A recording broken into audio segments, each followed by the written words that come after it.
Assalamu alaikum, this is Maria Zulfikar welcoming you to the English news from Btv-Chattogram. Let's begin with the top stories. First session of 13th Jatiya Sangsad held after two-day break, adjourned till 29th March.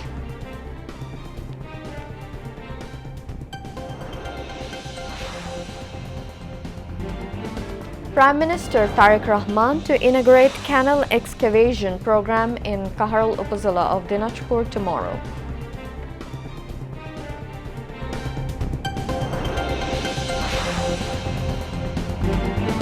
Full verdict upholding caretaker government system in Constitution of Supreme Court's Appellate Division published.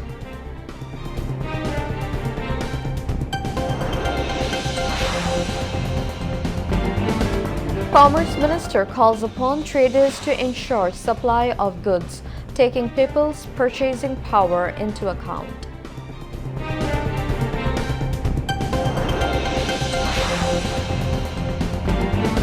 Adequate stock of fuel in the country, informs State Minister for Power, Energy and Mineral Resources.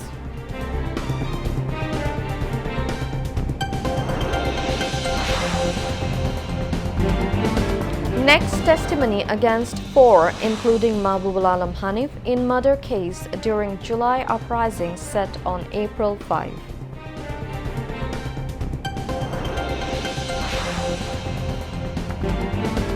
Israel launches wide-scale wave of strikes on targets in western Iran as Iran fires more missiles on Tel Aviv.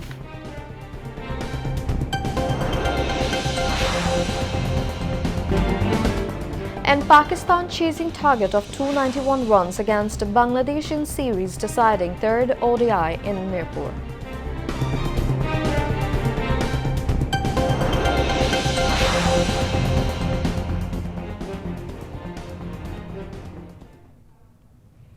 Viewers, those were the top stories. Now moving on to the details. Irregularities and nepotism that happened during the previous fascist regime in the distribution of various government allowances will be reviewed and allowances will be provided to the actual eligible beneficiaries. Work on this process has already begun. State Minister for Social Welfare Farzana Sharmin shared this information today during the question and answer session in the Jatiya Sangsad today. Earlier, the House resumed its sitting with Speaker Hafizuddin Ahmed in the chair. In response to a question, Education Minister A.N.M. Ehsanul Haq Milon said that the government is considering the recruitment of 9,000 religious teachers to help educate children in moral values. Replying to another question, the Education Minister said that the lottery system previously introduced for admission at the primary level was not reasonable. He added that from next year, the admission process for primary education will be determined after discussions with all stakeholders. Leader of the House and Prime Minister Tariq Rahman also joined the parliamentary session. The parliament has been adjourned till 3 p.m. of 29th March. Prime Minister Tariq Rahman will formally inaugurate the Farmer Card distribution program on April 14, the day of Pohela Boishakh. This information was announced today at a meeting on the Farmer Card initiative held at the Bangladesh Parliament Secretariat, chaired by the Prime Minister, Agriculture Minister Aminur Rashid, the Prime Minister's Advisor on Finance and Planning Rashid Al Mahmoud Titumir, State Minister for Local Government, Rural Development and Cooperatives Mir Shahi Alam, State Minister for Fisheries and Livestock Sultan Salahuddin Tuku, and Advisor on Posts, Telecommunications and Information Technology Rihan Asif Asad, among others, were present on the occasion. According to the election manifesto of the Bangladesh Nationalist Party (BNP), a canal excavation program will begin tomorrow. Prime Minister Tariq Rahman will inaugurate the program nationally in Kaharal Upazila of Dinajpur. Under this initiative, the government has set a target to excavate and re-excavate 20,000 kilometers of rivers, canals and water bodies across the country over the next 5 years, which is expected to benefit agriculture and irrigation irrigation systems. Between 1977 and 1981, the canal excavation program, initiated by Shohid President Ziaur Rahman, played a significant role in rural development and agricultural expansion in Bangladesh. During that period, around 1,500 canals were excavated through 279 projects. President Ziaur Rahman himself participated in the program by digging soil with a spade, inspiring ordinary people. Responding to his call, hundreds of thousands of people across the country joined the canal excavation through voluntary labor. As a result, Bangladesh moved toward becoming a food self-sufficient model country, and this development approach became known as the Zia model. The Bangladesh Nationalist Party is now reviving the Founders Program. In the first phase, Prime Minister Tariq Rahman will inaugurate the nationwide excavation and re-excavation of rivers, canals, streams and reservoirs program tomorrow. At the same time, ministers, advisors and the chief whip of the National Parliament, state ministers, whips and members of parliament will also inaugurate the program simultaneously in their respective districts across 53 districts. Through this initiative, the government expects to increase agricultural production, address climate impacts, reduce dependence on groundwater, restore environmental balance, and protect biodiversity. The full verdict of the Supreme Court Appellate Division upholding the much-discussed non-partisan caretaker government system during elections in the Constitution has been released.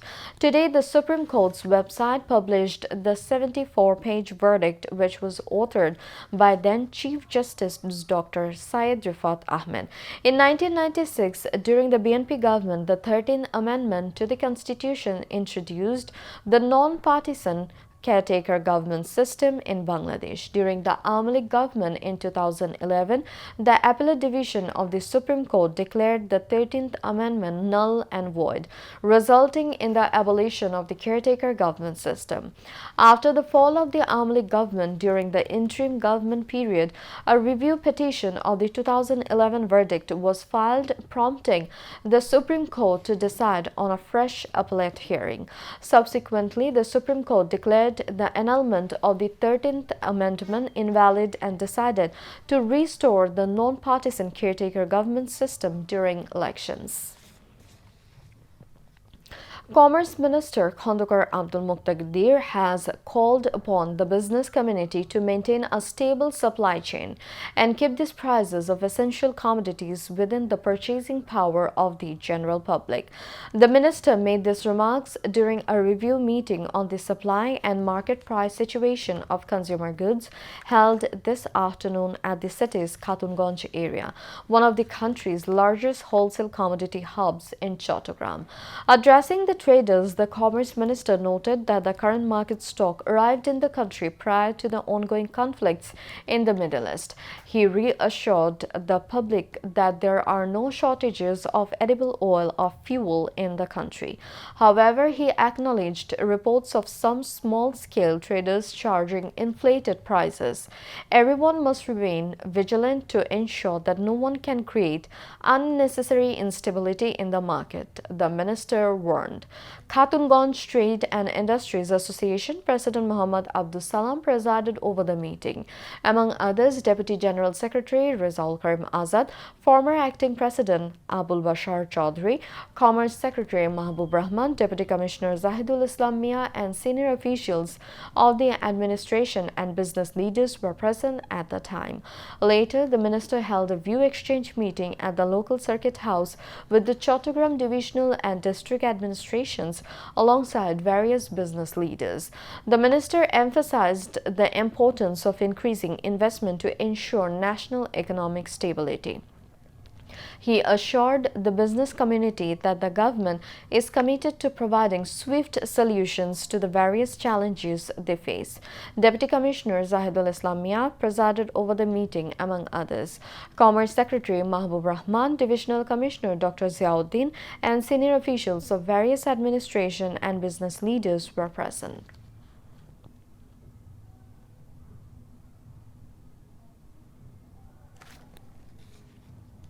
State Minister for Power and Energy Anandya Islam Omid said there is no shortage of fuel in the country and that fuel pumps will supply oil to customers according to demand until further notice. Speaking at a press conference today at the Bangladesh Secretariat in the capital, he said that several ships carrying imported fuel have already arrived at Chattogram. The State Minister warned that legal action will be taken against any dishonest individuals who attempt to hoard fuel by taking advantage of the situation. He also said that the government currently has no plan to increase fuel prices, assuring the public that there is adequate fuel stock and that no one should worry about fuel shortages. Meanwhile, in a press release, the Ministry of Power, Energy and Mineral Resources announced the withdrawal of all restrictions, including rationing on the distribution of fuel oil. The statement noted that this decision was taken to ensure smooth travel for people during Eid al-Fitr and to meet farmers' needs during the boro cultivation season. The International Crimes Tribunal has set 8 April as the next date of hearing in a case filed over crimes against humanity, including the killing of 9 people in Dhaka's Dhanmondi and Mohammadpur areas, involving 28 accused, including Sheikh Fazle Noor Taposh and Jahangir Kobir Nonok. The order was issued today as the Chamber Court of Tribunal 1. The hearing for formal framing of charges in the case is scheduled to be held on that day. Later, the same Chamber Court fixed 5th April as the next date of hearing in another case over killings and crimes against humanity during the July uprising in Narayanganj, where 12 people, including former lawmaker Shamim Osman and his son Oyan Osman, have been accused. Earlier, on 4th March, the tribunal ordered the publication of a notice in newspapers asking the accused to appear before the court.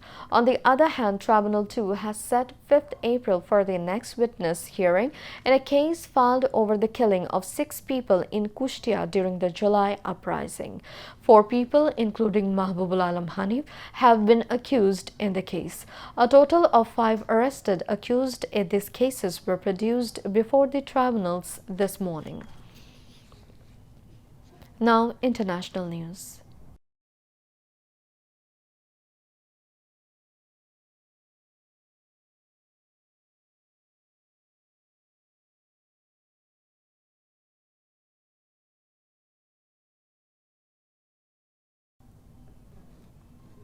Israel has launched another wide-scale wave of strikes on targets in western Iran as Iran also fired more missiles. Fires burned following an Iranian strike on the outskirts of Tel Aviv. Israeli emergency services said several people have been injured following strikes on central Israel. Israeli police said 3 people have suffered minor injuries after a cluster bomb landed near them during a barrage of such bombs, causing damage in several parts of Tel Aviv.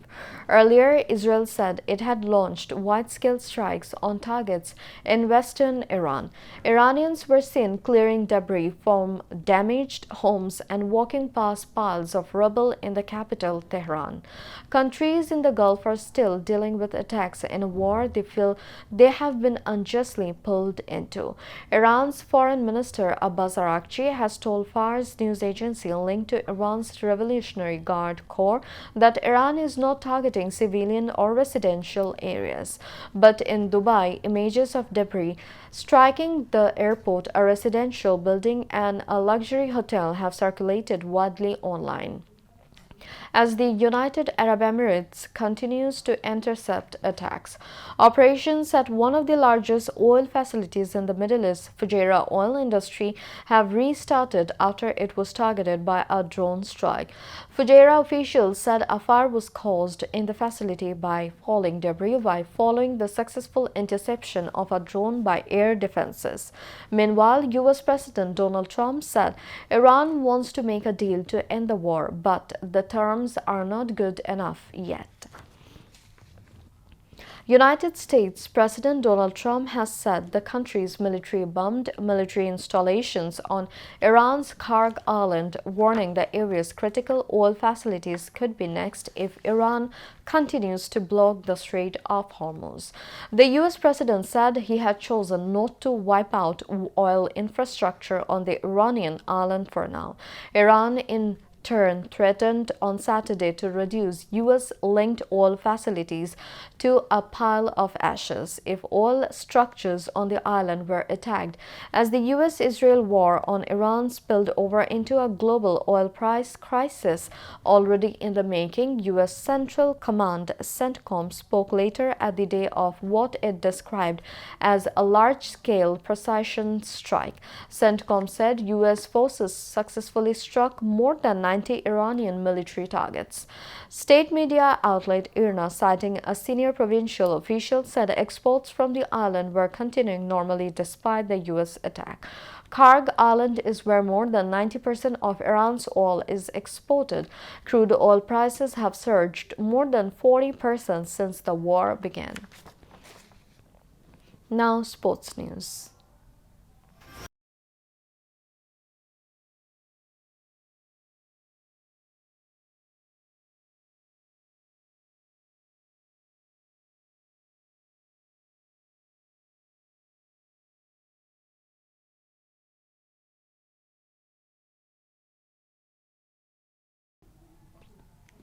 Cricket.